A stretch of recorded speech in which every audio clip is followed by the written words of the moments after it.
تم دھیان سے پڑھنا، میں تم کو ہر مہینے پیسے دے دیا کروں گا۔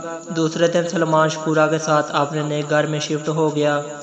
ماں بہت روئی، کیسی ظالم لڑکی ہے، میرے بیٹے کو مجھ سے دور کر دیا۔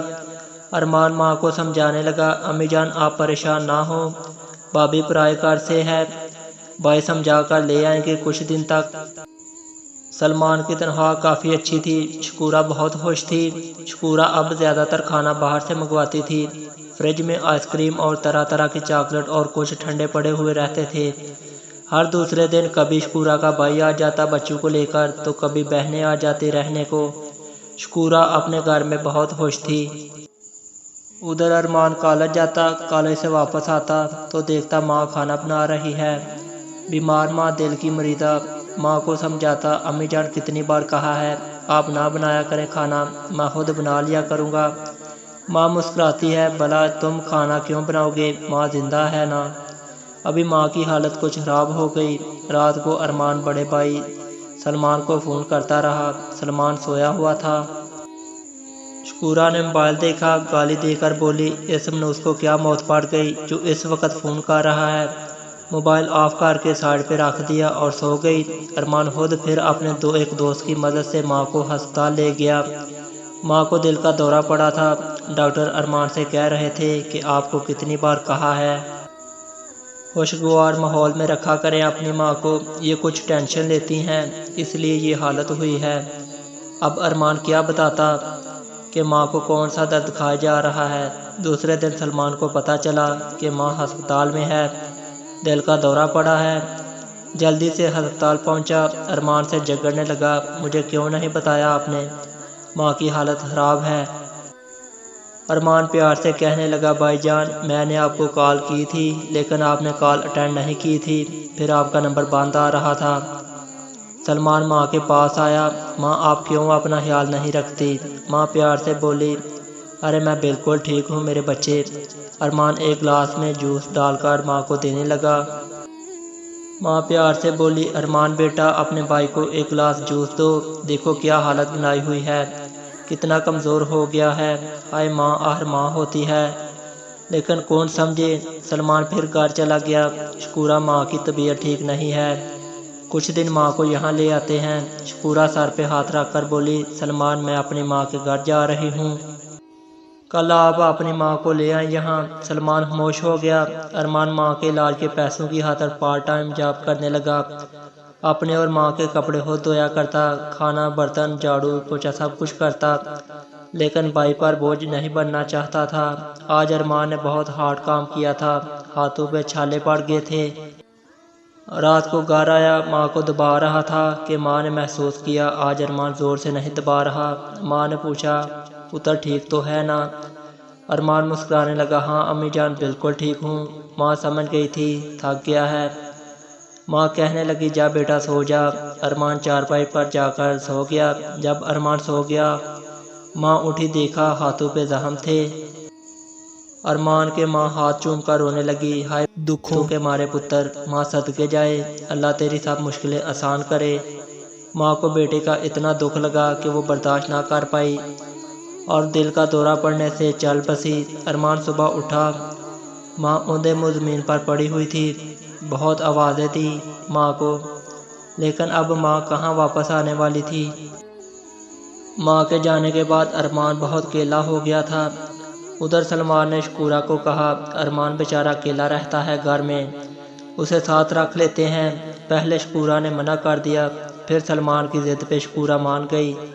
ارمان کا ہاتھ پکڑ کر بڑا بھائی اپنے ساتھ اپنے گھر لے گیا۔ ارمان جانا نہیں چاہتا تھا۔ بھائی جب ماں کو ساتھ نہیں رکھا تھا تو میں کیوں رہوں؟ سلمان نے ماں کا واسطہ دیا۔ ارمان مان گیا، ساتھ چلا گیا۔ بھابھی سے سلام کیا لیکن بھابھی نے سیدھے منہ تک بات نہ کی۔ بھابھی کھانا بناتی لیکن ارمان کھانا باہر سے کھاتا۔ سلمان نے سمجھایا، ارمان ایسا نہ کیا کرو۔ ارمان مسکرایا، بھائی میں بھابھی کی ذمہ داری نہیں ہوں۔ شکورہ تو خوش تھی، باڑ میں جائے، نہیں کھاتا تو اچھا ہے۔ ارمان کپڑے دھو رہا تھا، شکورہ کی بہن آ گئی، ارمان کو دیکھ کر مسکرانے لگی، بھائی آپ کپڑے خود دھو رہے ہیں؟ ارمان بھی مسکرا کر بولا، اپنے کام خود کرنے چاہیے، شکورہ نے بہن کو آواز دی، آجا چھوٹی، کس مفت ہورے کے منہ لگ رہی ہو؟ ارمان چپ رہا۔ بابی نے باہر سے کھانا منگوایا اور دونوں نے انجوائے کرنے لگے۔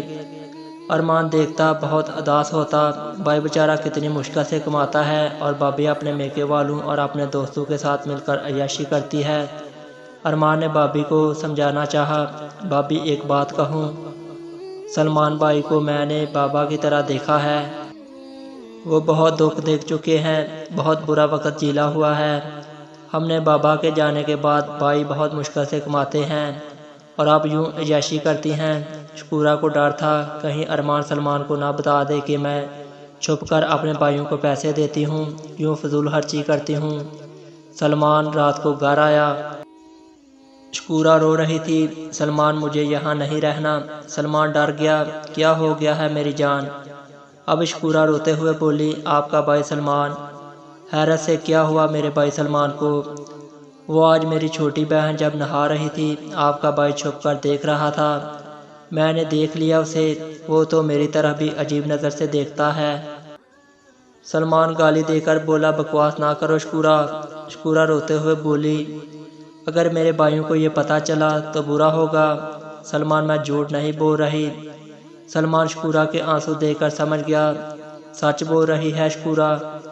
ارمان واپس آیا گھر تو سلمان نے ارمان کے منہ پر تھپڑ مارا، کتنے بے غیرت انسان ہو، دفع ہو جاؤ میرے گھر سے، اپنی بابی پہ غلط نگاہ رکھتا ہے۔ ارمان سمجھ گیا تھا بابی جیت گئی ہے۔ ارمان بھائی کی آنکھوں میں دیکھ کر بولا، بھائی جس ماں کا دودھ آپ نے پیا ہے اسی کا میں نے بھی پیا ہے، کیا آپ کو لگتا ہے ہماری ماں کی تربیت ایسی ہو سکتی ہے؟ سلمان نے دھکے دے کر گھر سے نکال دیا۔ ارمان روتے ہوئے واپس اپنے پرانے گھر آ گیا۔ ارمان بہت برے دن گزارنے لگا، ادھر بابی اور بھائی اپنی زندگی میں عیاشی کرنے لگے تھے۔ ارمان بہت روتا تھا۔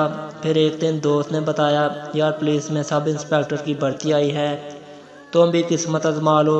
ارمان بولا، یار اس ملک میں رشوت اور سفارش کے بنا کچھ نہیں ہوتا اور میرے پاس دونوں نہیں ہیں۔ دوست نے زبردستی فارم فل کروا کے جمع کروا دیا اور پھر ایک دن ارمان کو فون آیا، آپ کو سب انسپکٹر کے لیے سلیکٹ کر لیا گیا ہے۔ ارمان کو یقین نہیں ہو رہا تھا، ادھر بڑے بھائی کو اللہ نے دوسری بیٹی عطا کی تھی۔ ارمان بھائی کو بتانا چاہتا تھا اپنی کامیابی کے بارے میں، لیکن خاموش رہا۔ 6 ماہ کی ٹریننگ کے لیے چلا گیا، بھائی کو کچھ نہ بتایا، گھر کو تالا لگایا اور چلا گیا۔ پھر قسمت نے رنگ بدلا، اللہ کی لکھی تقدیر نے کھیل کھیلا، وقت کی آندھی چلی۔ شکورہ سلمان سے کہہ رہی تھی، آپ بائک بیچ کر ایک کار لے لیں پلیز۔ سلمان صبح گھر سے نکلا کہ سلمان شکورہ کا شوہر ایک روڈ حادثے میں فوت ہو گیا۔ کمپنی نے چند روپے دے کر گھر جو دیا ہوا تھا وہ واپس لے لیا۔ شکورہ رو رو کر پاگل ہونے لگی تھی، 2 چھوٹی بچیوں کی ذمہ داری آ گئی تھی۔ پل بھر میں زندگی کیسے بدل جاتی ہے۔ شکورہ اپنی ماں کے گھر آ گئی۔ مہینے گزرے تھے کہ شکورہ کی بابیاں تانے دینے لگی تھی، شکورہ کوئی نوکری دھندا کر، ہم لوگ تمہارا خرچ برداشت نہیں کر سکتے۔ شکورہ چھپ چھپ کر بہت روتی تھی، بھائی بھی منہ توڑنے لگے تھے، بابیاں بات بات پہ تانے دیتی تھی، محتاجی کی زندگی کیا ہوتی ہے، شکورہ سمجھ رہی تھی۔ شکورہ کو ارمان اور ساس کے ساتھ کیا ہوا برا سلوک یاد آنے لگا۔ شکورہ بہت روتی تھی، اے اللہ مجھے معاف کر دے، مجھ سے گناہ ہو گیا، بیچارے ارمان پہ کیا الزام لگایا تھا۔ بھائی نے جان چھڑانے کے لیے ایک 50 سال کا بڈھا دیکھا اور کہا، شکورہ اس سے شادی کرو اور اپنا گھر بساؤ۔ شکورہ بہت رو رہی تھی، بھائی جب سلمان زندہ تھا آپ دوڑ دوڑ کر میرے گھر آتے تھے اور اب میرے برے دن آئے کہ آپ رنگ بدل گئے۔ ارمان پولیس آفیسر بن کر لوٹ آیا تھا، بھائی کی موت کا پتہ چلا، بہت رویا، بھائی کی بیٹیوں کو ملنے آیا۔ شکورہ نے ارمان کو دیکھا، دوڑتے ہوئے ارمان کے گلے لگ کر رونے لگی۔ ارمان نے چپ کروایا، بھتیجیوں کو سینے لگایا۔ ارمان پیار سے سمجھانے لگا، آپ کو کچھ بھی چاہیے بلا جھجک مانگ لینا۔ کچھ دن گزرے، آج شکورہ کا نکاح تھا، اس بوڑھے سے نکاح ہونے والا تھا۔ شکورہ رو رہی تھی کہ ارمان آ گیا۔ ارمان نے کہا، میں اپنے بھائی کی بیٹیاں کسی کے حوالے نہیں کروں گا۔ ایک شخص بولا، بیٹیاں تو ماں کے ساتھ ہی رہیں گی۔ شکورہ کی ماں بولی، شکورہ ابھی جوان ہے، شادی کروانی ہے نا، اس کی کب تک محتاج رہے گی کسی کی۔ ارمان نے شکورہ کی طرف دیکھا، پھر بیٹیوں کی طرف دیکھا۔ شکورہ کے نزدیک ہو کر بولا، آپ کو اعتراض نہ ہو تو میں آپ سے نکاح کر کے بیٹیوں کو اور آپ کو اپنے گھر میں ہی رکھنا چاہتا ہوں۔ سب شکورہ کی طرف دیکھنے لگے۔ شکورہ نے ہاں میں سر ہلا دیا۔ ارمان نے سر پہ دوپٹہ دے کر شکورہ کو اپنی عزت بنا لیا۔ وہ بوڑھا جو برات لے کر آیا تھا وہ ارمان کی دھمکی دینے لگا۔ ارمان مسکرا کر بولا، سب انسپکٹر ارمان کو سوچ سمجھ کر کچھ بولنا۔ شکورہ رو رہی تھی، اس نے کیا سلوک کیا تھا اور ارمان نے زندگی دے دی۔ شکورہ اب 5 وقت کی نماز ادا کرتی ہے، اللہ سے معافی مانگتی ہے کہ اے اللہ، وقت کبھی بھی کسی بھی طرف کروٹ بدل سکتا ہے، مجھے کسی کا محتاج نہ کرنا۔